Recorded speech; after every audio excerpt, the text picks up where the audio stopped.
there are basically two kinds of call that we can find in the scriptures. God calls in two basic ways. Number one call is the call to salvation.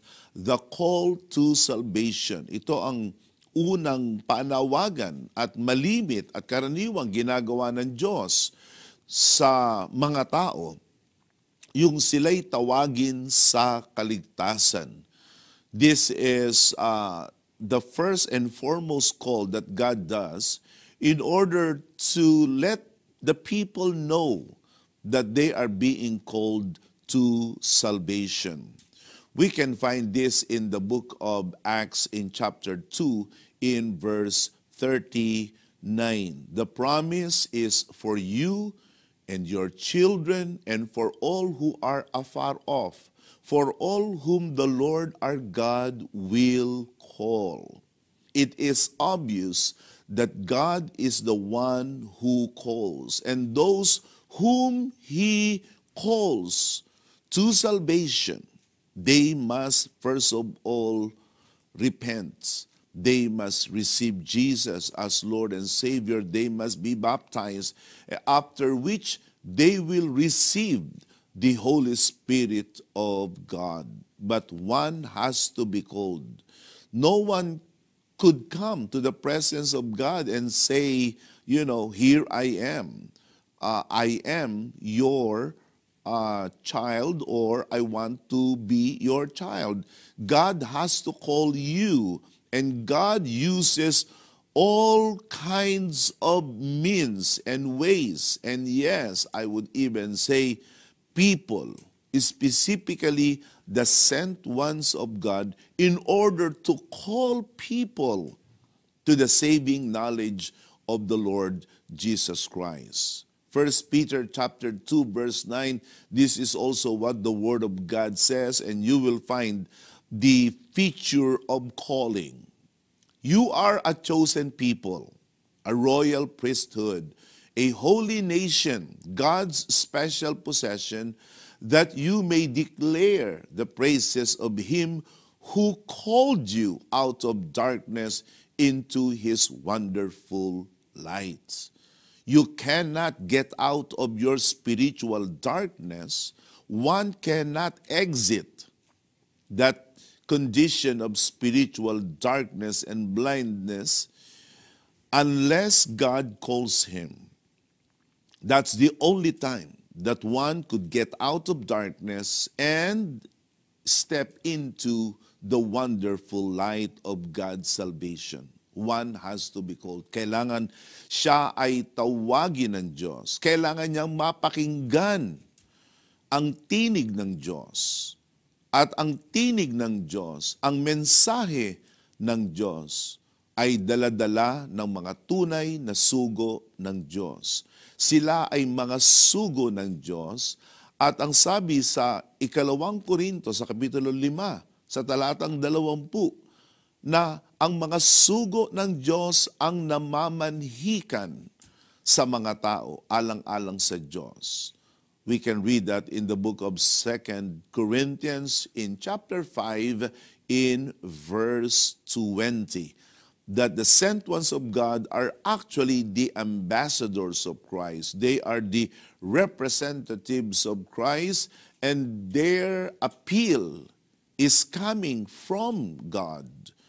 It is as if God Himself is making appeal to the people through them. Kaya napakahalaga ng mga sugo ng Diyos, sapagkat ang Diyos ang tumatawag sa mga tao sa pamamagitan nila.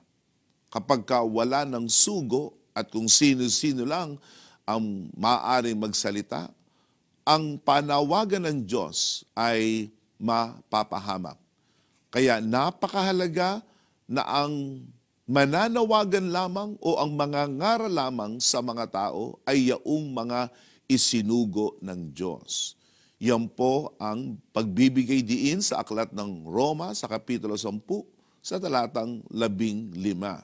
Romans 10:15, how can anyone preach unless they are sent. It is a prerequisite of God that before you can speak in God's behalf, you must first of all be sent. Only those who are sent by God could be able to carry the voice of God. They are the ones that could only represent God. And this is one unimpeachable truth. There's no way we can be able to refute this. It is truth, it's reality. Na ang mga sugo ng Diyos ang nagdadala ng panawagan ng Diyos. At sa ating panahon, hanggang ngayon, ang Diyos ay nagsusugo ng mga apostol upang sa gayon, ang mensahe ng Diyos ay maipangaral sa ating henerasyon. Ang pangalawang panawagan ng Diyos ay ang panawagan na maglingkod, the call to serve. Specifically, and within our context, the call to serve full-time or as your vocation, the kingdom of God. Here is one good example in the book of Matthew in chapter 4 in verse 19. Come, follow me, Jesus said, and I will send you out to fish for people. In other translations of the Bible, it says, come, follow me, and I will make you fishers of men. The context of these words of our Savior is actually the context of calling specific individuals, men in particular, in order to be his apostles or his disciples back then.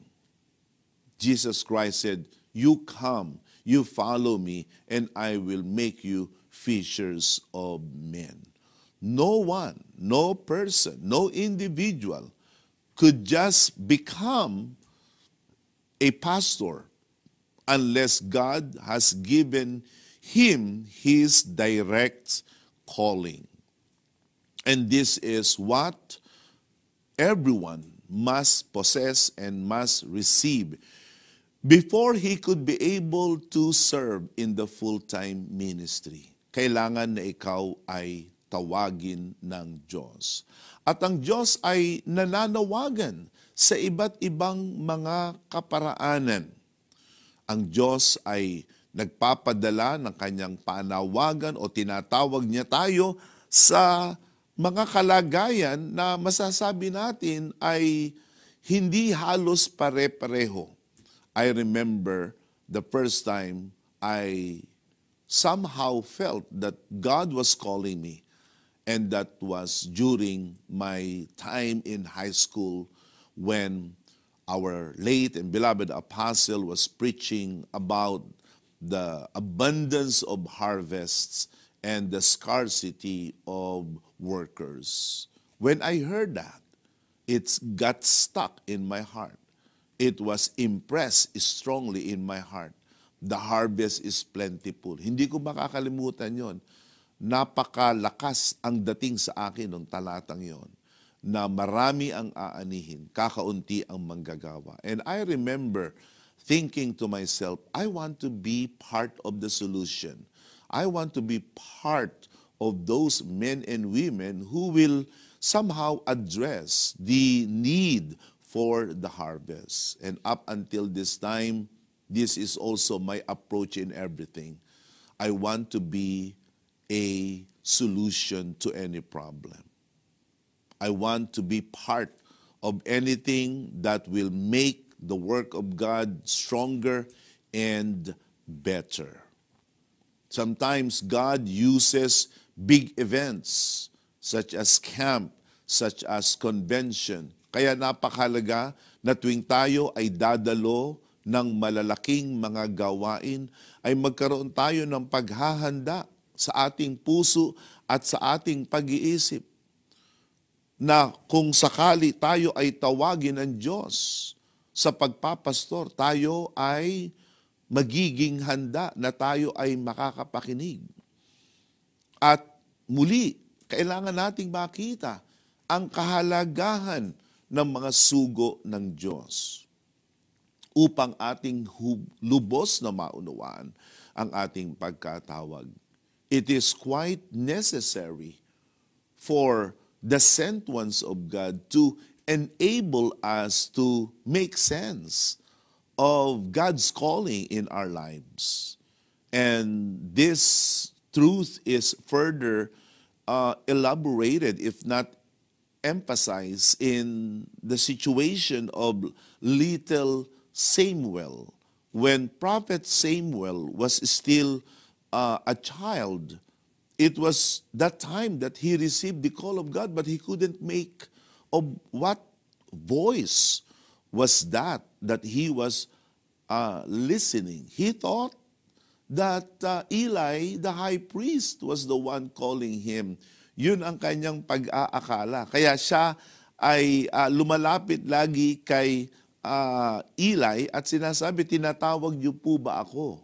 Because every time God would say, Samuel, he thought that it was his priest who was calling him. Kaya lagi siyang pumupunta kay Eli. But Eli eventually realized that it wasn't really anyone else calling Samuel. It was God. And so Eli instructed Samuel, next time you hear your name called, you say, here am I, Lord, your servant is listening. Diyan natin makikita ang kahalagahan ng mga sugo ng Diyos, na tayo ay patnubayan, gabayan at payuhan kung tayo nga ay may pagkatawag sa ating mga buhay. And yes, ang Diyos ay nangungusap sa iba't ibang kaparaanan. Yan ang binabanggit sa aklat ng Hebreo sa Kapitulo 1 at sa talatang 1, na ang Diyos ay nagsasalita sa iba't ibang kaparaanan.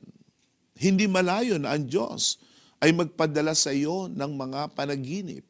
Hindi malayo na ang Diyos ay parang magpakita sa iyo ng mga pangitain. Ang lahat ng iyan ay maaring paraan ng Diyos upang ating malaman na tayo tinatawag sa pagpapastor. But then again, whatever means, whatever way that God is calling us, they must be tempered and scrutinized in the light of the Scriptures and through the advice of the sent ones of God.